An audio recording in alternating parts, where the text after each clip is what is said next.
Sebagai guru, kita pasti pernah merasa tergoda untuk membanding-bandingkan prestasi belajar siswa satu dengan siswa lainnya, tanpa pernah memahami bagaimana sesungguhnya prestasi belajar anak itu mesti dilihat secara utuh dalam konteks perkembangan sosial, emosional, fisik, psikologis, dan lain-lain. Sebagai guru, sudah seharusnya kita menyadari bahwa kondisi belajar, baik cara belajarnya, kemampuan belajar, maupun minat belajar siswa adalah berbeda-beda.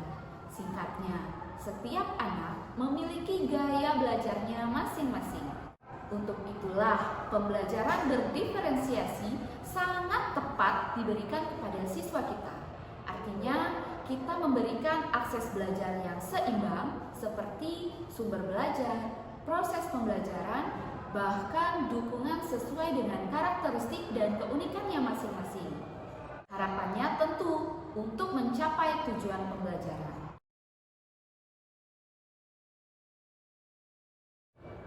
Om Swastiastu. Assalamualaikum warahmatullahi wabarakatuh. Salam sejahtera, salam kebajikan, shalom namo buddhaya, salam rahayu. Perkenalkan, saya Nikomak Sofisustiti dari SMP Negeri 4 Sukawati, Kabupaten Gianyar. Pada kesempatan kali ini, saya menyampaikan praktik baik penerapan besi antik atau pembelajaran berdiferensiasi berbantuan TIK yang sudah saya laksanakan bersama siswa-siswa yaitu kelas 7 SMP pada submateri asam, basa, dan garam.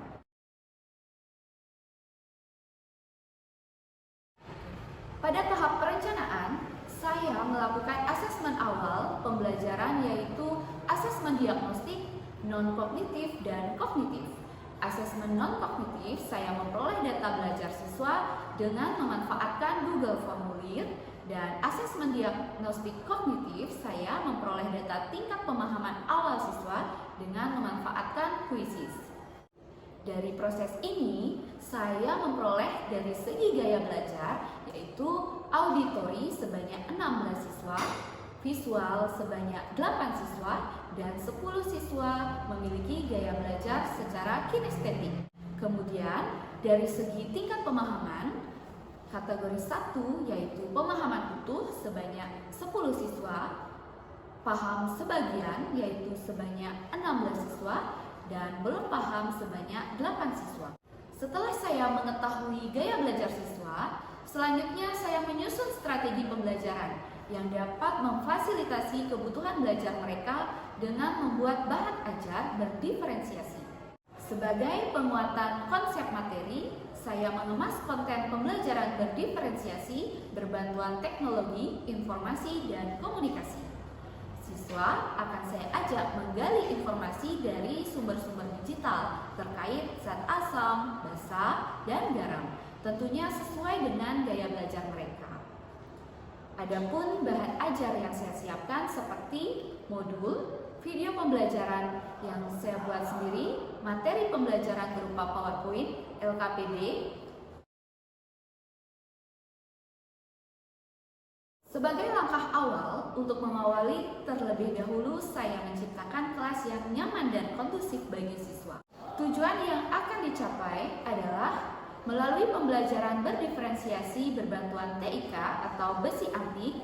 Pertama, siswa mampu mengidentifikasi bahan-bahan yang mengandung zat asam, basa, dan garam menggunakan indikator kertas lakmus dan indikator alami dengan tepat. Kedua, menganalisis ciri-ciri bahan yang termasuk zat asam, basa, dan garam. Saat siswa pertama kali memperoleh pembelajaran IPA, saya melibatkan mereka dalam proses penyusunan kesepakatan belajar dengan meminta mereka untuk menuliskan harapan mereka terkait dengan pembelajaran IPA di kelas pada hari itu dengan memanfaatkan aplikasi Mentimeter. Tujuannya adalah untuk membangun komitmen bersama antara guru dan siswa selama proses pembelajaran. Berdasarkan hasil asesmen yang sudah saya lakukan, saya mengorganisir kelas saya menjadi 7 kelompok, yaitu 3 kelompok dengan gaya belajar auditori, 2 kelompok dengan gaya belajar visual, dan 2 kelompok dengan gaya belajar kinestetik. Tidak lupa juga, dalam penentuan kelompok tersebut, saya juga memperhatikan tingkat pemahaman siswa, di mana siswa kelompok harus terdiri dari siswa dengan tingkat pemahaman utuh, pemahaman sebagian, dan belum paham. Kelompok-kelompok ini akan berkolaborasi untuk mempelajari konten yang saya berikan. Selain itu, mereka akan mengembangkan kerjasama untuk menyelesaikan proyek yang akan menjadi bagian dari tugas mereka. Pada topik zat asam, basa, dan garam, saya akan memberikan LKPD dan mengajak siswa saya untuk mengidentifikasi bahan-bahan yang mengandung zat asam, basa, dan garam menggunakan indikator kertas lakmus dan indikator alami dengan melaksanakan praktikum. Dalam menguatkan konsep materi, saya memfasilitasi bahan ajar setiap gaya belajar siswa sehingga terjadilah diferensiasi konten. Kelompok auditori akan mendengarkan penjelasan dari sumber belajar video pembelajaran yang telah saya buatkan. Kemudian kelompok visual akan membaca materi pada PowerPoint yang sudah saya siapkan.